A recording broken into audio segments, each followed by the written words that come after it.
Assalamualaikum warahmatullahi wabarakatuh.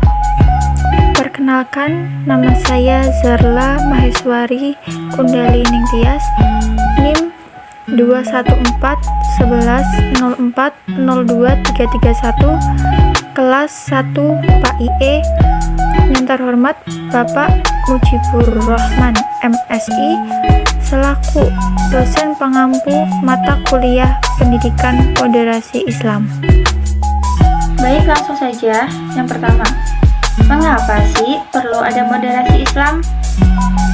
Jadi, adanya moderasi Islam itu karena kecenderungan pengamalan ajaran agama yang berlebihan atau melampaui batas seringkali menyisakan klaim kebenaran secara sepihak dan menganggap dirinya paling benar, sementara yang lain salah.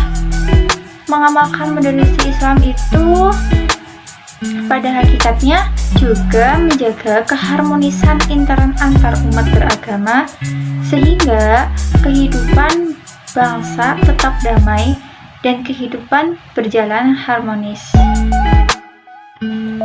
Berikutnya, ada definisi pendidikan moderasi Islam. Apa itu pendidikan moderasi Islam?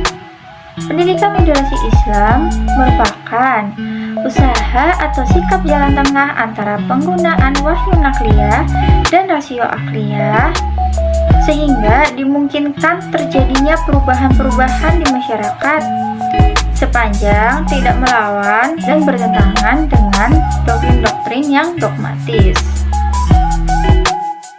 Tujuan dan manfaat moderasi Islam. Pastinya, moderasi Islam itu memiliki tujuan dan memiliki manfaat tersendiri. Berikut adapun tujuan dari moderasi Islam sebagai berikut. Yang pertama, untuk mewujudkan ketertiban, kedamaian, dan ketentraman dalam masyarakat beragama. Yang kedua, menghindari disintegrasi Islam. Yang ketiga, menghargai perbedaan sebagai sunatullah, keniscayaan, dan rahmat. Yang keempat, menjaga Islam sebagai rahmatan lil alamin. Dan yang terakhir, melindungi hak-hak meluk agama dalam menjalankan kebebasan beragama. Berikutnya, manfaat dari moderasi Islam yaitu dapat membangun sikap toleran dan rukun guna memperkuat persatuan dan kesatuan bangsa serta dapat saling menghargai setiap perbedaan. Jadi, manfaat moderasi Islam itu bisa membangun sikap toleransi. Meskipun kita berbeda, kita beragam sukunya, kita dapat membangun sikap toleransi dan bisa rukun supaya tujuan bangsa negara ini tercapai, yaitu persatuan dan kesatuan bangsa. Landasan normatif moderasi Islam. Landasan normatif ialah landasan atau rujukan atau pegangan yang bersumber terhadap norma atau aturan yang telah ditetapkan. Landasan normatif pendidikan moderasi Islam. Yang pertama ada Al-Quran, Quran Surat Al-Baqarah ayat 143. Yang kedua ada hadis atau sunnah Nabi Muhammad SAW. Yang ketiga ada pendapat para ulama yang menjelaskan tentang pendidikan moderasi Islam. Adapun bunyi dari Quran Surat Al-Baqarah ayat 143 yang artinya, dan demikian pula kami telah menjadikan kamu umat Islam, umat pertengahan, agar kamu menjadi saksi atas perbuatan manusia dan agar Rasul Muhammad menjadi saksi atas perbuatan kamu. Kami tidak menjadikan kiblat yang dahulu kamu berkiblat kepadanya, melainkan agar kami mengetahui siapa yang mengikuti Rasul dan siapa yang berbalik ke belakang.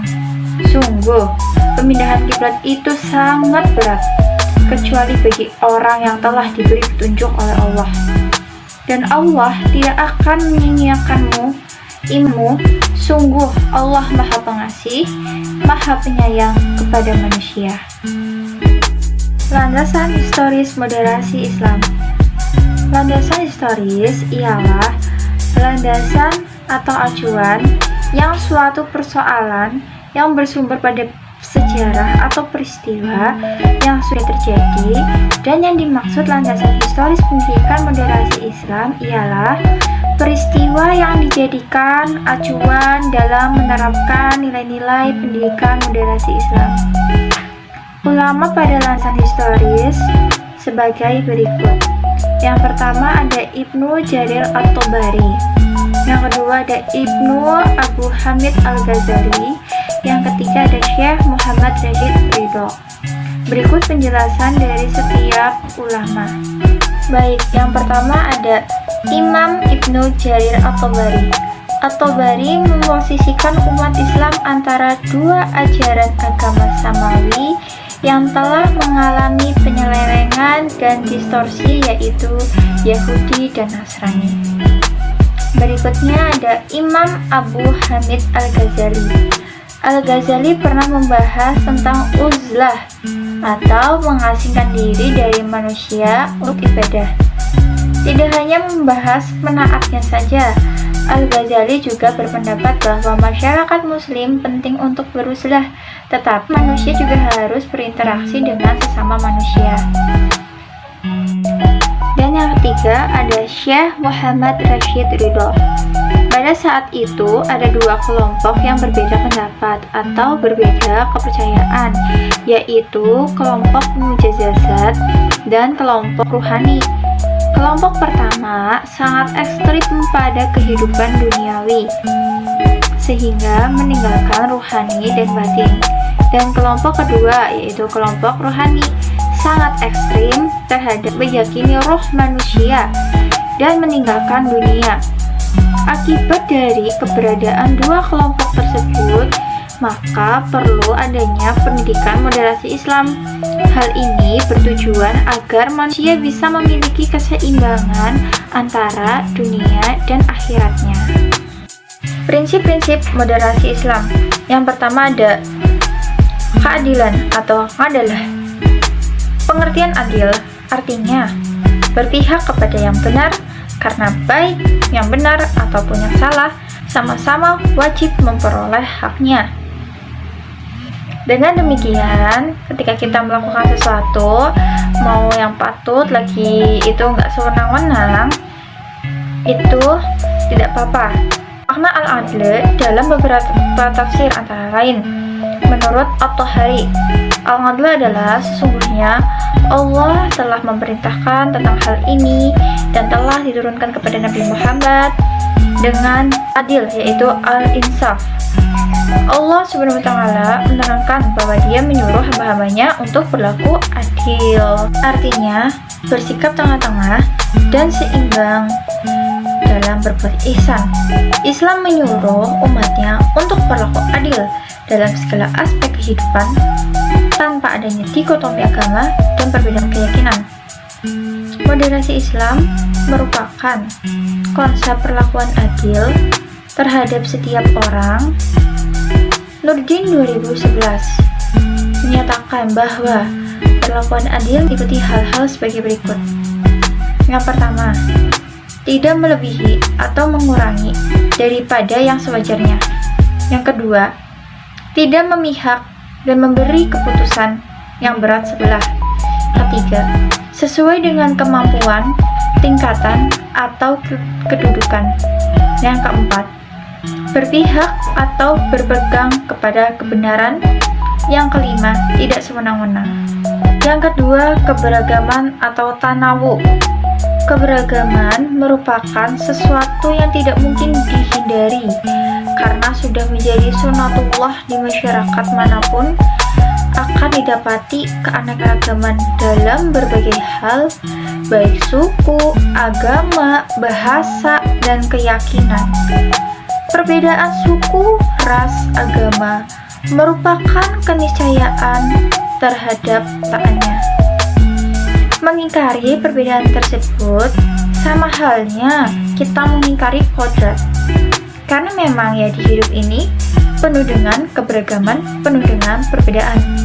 Untuk itu, pada prinsipnya tidak ada satupun agama dan kepercayaan yang dianut oleh umat manusia mengajarkan kekerasan, kebencian terhadap manusia. dan makhluk hidup. Yang ketiga ada toleransi. Toleransi atau tasamuh. Toleransi itu kata ini pada dasarnya berarti al-jud atau kemuliaan, atau sa'ad al-sadir, lapang dada, dan tasahul, ramah atau suka memaafkan. Makna ini selanjutnya berkembang menjadi sikap lapang dada atau terbuka, welcome dalam menghadapi perbedaan yang bersumber dari kepribadian yang mulia.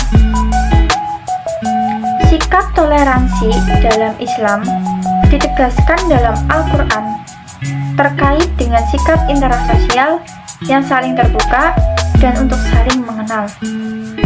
Moderasi Islam memberikan kepemahaman tentang makna toleransi atau tasamuh dalam mensikapi persoalan kehidupan yang berbeda. Pluralitas manusia adalah kenyataan yang dikehendaki Tuhan. Hal ini merujuk pada pertanyaan Al-Quran bahwa manusia diciptakan berbangsa dan bersuku-suku supaya saling mengenal dan saling menghormati.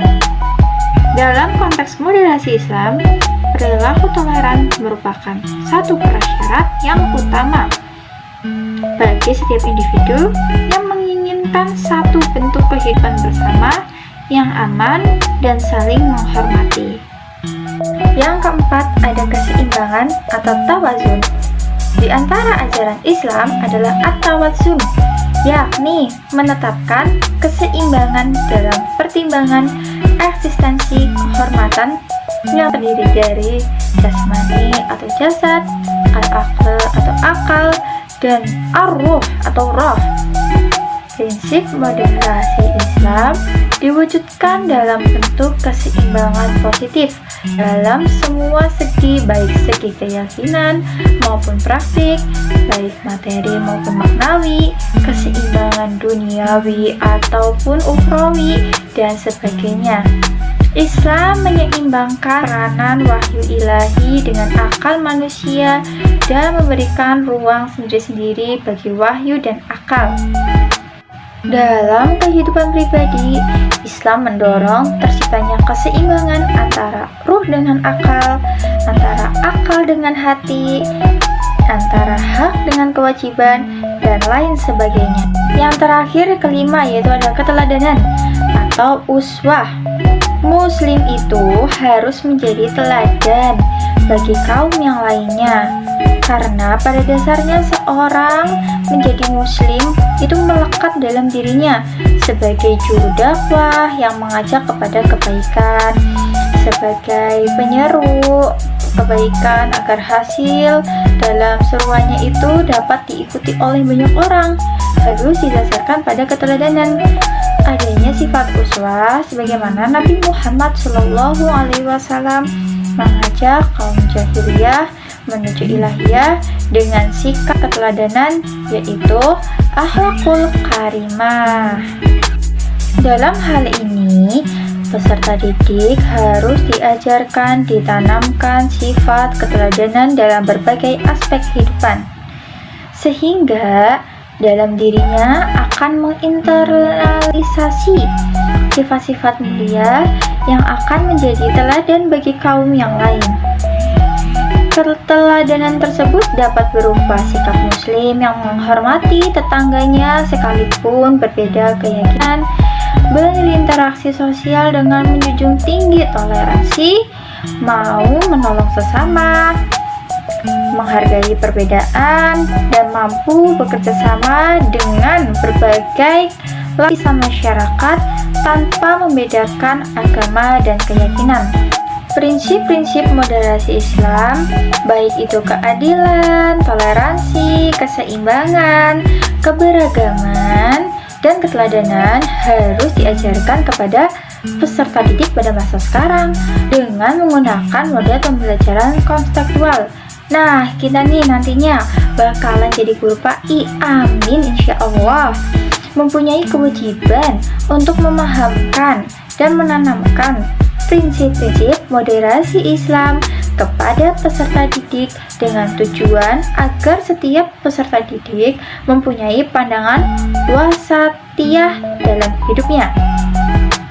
Fenomena Islam yang berhaluan radikal atau liberal, ekstremisme, dan radikalisme tidak akan mampu mempengaruhi peserta didik yang sudah diberi pemahaman tentang moderasi Islam. Jadi, moderasi Islam itu sangat penting pada masa sekarang. Nah, gimana nih teman-teman belajar tentang konsep dasar pendidikan moderasi Islam? Jadi buat kalian yang punya pertanyaan, bisa langsung saja tinggalkan pertanyaannya di kolom komentar, ataupun bisa kirim melalui WhatsApp ataupun email yang sudah saya terapkan di slide presentasi. Sekian materi yang dapat saya sampaikan, kurang lebihnya mohon dimaafkan. Wassalamualaikum warahmatullahi wabarakatuh.